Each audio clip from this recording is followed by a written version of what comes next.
Halo semuanya, ketemu lagi di channel YouTube Robi Semarang. Masih membahas tentang Euro 2020. Sekarang 16 besar telah selesai. Banyak kejutan ya.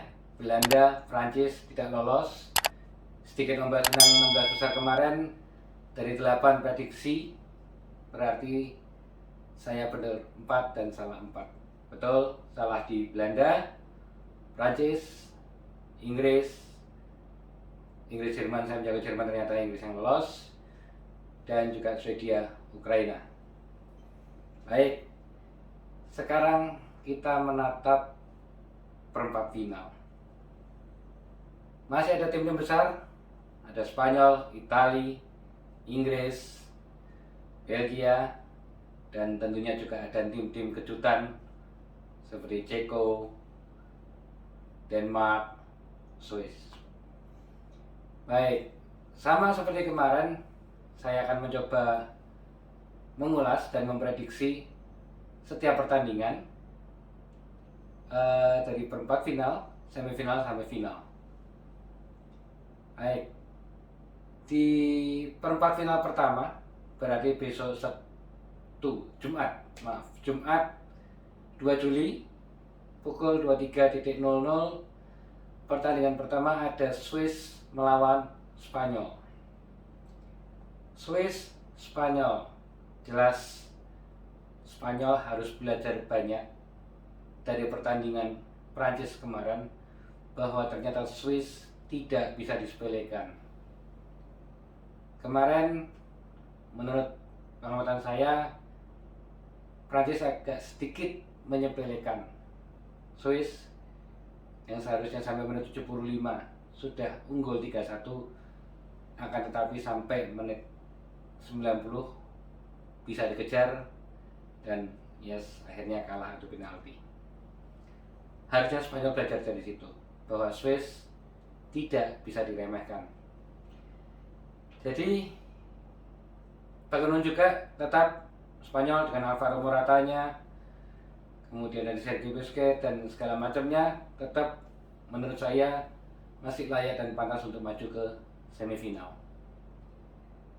Pertandingan kedua perempat final pada Sabtu dini hari tanggal 3 Juli pukul 02.00 ada Belgia vs Italia. Big match dari perempat final. Tim besar ketemu tim besar. Banyak faktor pemain bintang di sini. Belgia tentunya tidak bisa disepelekan karena sudah menyiapkan Portugal dengan Ronaldo-nya. Dari depan sampai belakang, seperti yang saya sampaikan kemarin, tim komplit. Italia walaupun sedikit kesusahan melawan Austria, mungkin tetap menurut saya masih cukup layak untuk maju. Walaupun mungkin jika masih bermain seperti kemarin lagi, mungkin masih bisa perpanjangan waktu atau bahkan sampai adu penalti. Mungkin nanti faktor Donnarumma dan Thibaut Courtois yang akan berbicara di sini. Dua kiper hebat. Betul. Tetap menurut saya Italia yang lebih layak untuk maju ke semifinal. Dan ada pertandingan yang ketiga di perempat final, berarti antara Ceko melawan Denmark, Sabtu 3 Juli pukul 23.00. Ceko dengan Patrick Schicknya, Denmark yang saya lihat seperti satu tim yang ingin mempersembahkan atau ingin membuktikan kepada Eriksen, timnya kemarin, teman timnya kemarin yang mengalami insiden. Mereka semacam kayak menemukan semangat tambahan dengan insidennya Eriksen kemarin, ingin menunjukkan bahwa Denmark masih bisa meskipun tanpa Eriksen. Ceko Denmark sebetulnya tim yang sama-sama berimbang, walaupun Denmark kemarin menang cukup besar dan Ceko pun ya sangat mengejutkan dengan mengalahkan Belanda. Tapi Ceko ada sedikit keberuntungan karena faktor kartu merah Matthijs de Ligt ya. Jadi untuk Ceko Denmark saya tetap menjagokan Denmark yang lolos ke semifinal. Pada pertandingan keempat perempat final ada Ukraina vs Inggris Minggu 4 Juli pukul 02.00 waktu Indonesia. Ukraina Inggris di atas kertas harusnya Inggris. Yang cukup diwaspadai ada dua pemain dari Ukraina, Yarmolenko dan Zinchenko. Zinchenko jelas sudah hafal dengan karakter pemain-pemain Inggris. Tim yang akan dihadapi oleh Ukraina tidak lain adalah teman-temannya sendiri, macam Sterling, Kyle Walker, teman satu tim di Manchester City. Selama tidak ada kejutan yang seperti kemarin per-8 final, seharusnya Inggris yang lolos. Supaya kita mendapatkan suatu pertandingan semifinal yang mungkin diidamkan oleh banyak supporter ataupun fans sepak bola di dunia. Kembali, Ukraina Inggris seharusnya tetap Inggris yang lolos. Dan mungkin tidak perlu butuh pertambahan waktu extra time atau sampai adu penalti. Jadi kita akan langsung berbicara tentang semifinal. Semifinal pertama Rabu 7 Juli 2021 pukul 02.00 ada Italia versus Spanyol.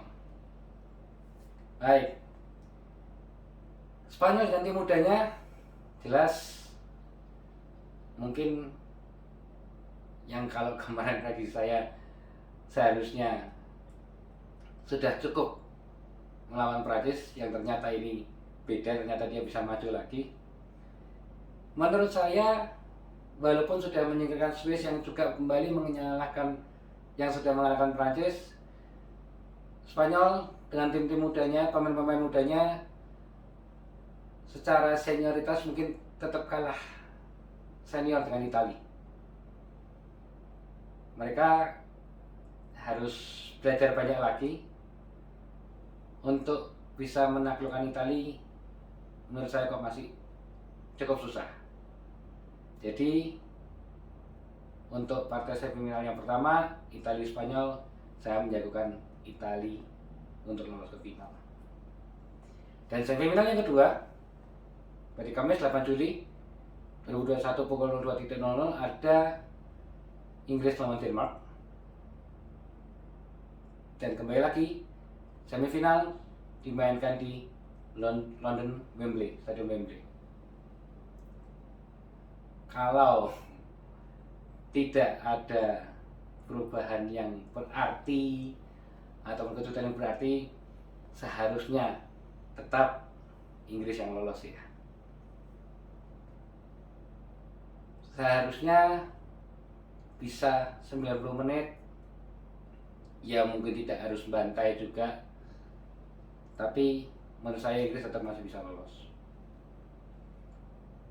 Berarti singkat cerita, di final nanti Senin 12 Juli 2021 kita akan mendapatkan partai yang seharusnya menjadi final idaman di Euro 2020 kali ini dengan hasil tim-tim yang lolos saat ini, Italia versus Inggris. Dua kutub sepak bola Eropa.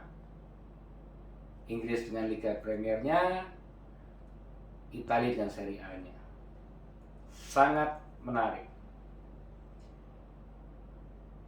Walaupun pertandingan dimainkan di London Wembley, akan tetapi secara peraturan home dan away, Italia di posisi home dan Inggris di posisi away. Jika betul terjadi final Italia vs Inggris, akan ada beberapa fakta yang menarik dari pagelaran Euro yang ke-16 ini, atau sekaligus perayaan 60 tahunnya Euro ini dari pertama kali tahun 1960. Euro kali ini agak sedikit berbeda karena dituan rumahi oleh 11 negara atau 11 stadion berbeda. Yang cukup perlu digarisbawahi, walaupun tuan rumah bersama, akan tetapi final dimainkan di Wembley, London, yang secara tidak langsung tetap menjadi tuan rumah bagi tim Inggris. Ada fakta menarik terkait Euro 2020 ini, jika betul nanti Italia vs Inggris. Fakta menariknya adalah tuan rumah Euro semenjak era sepak bola modern tahun 90-an sampai sekarang, jika tim atau negara yang menjadi tuan rumah tidak pernah juara. Itu terjadi di tahun 2004 ketika Portugal tuan rumah di final melawan Yunani.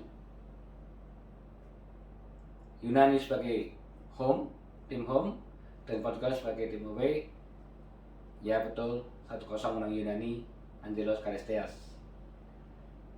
Dan yang masih segar di ingatan kita kemarin 2016, Prancis tuan rumah final melawan Portugal.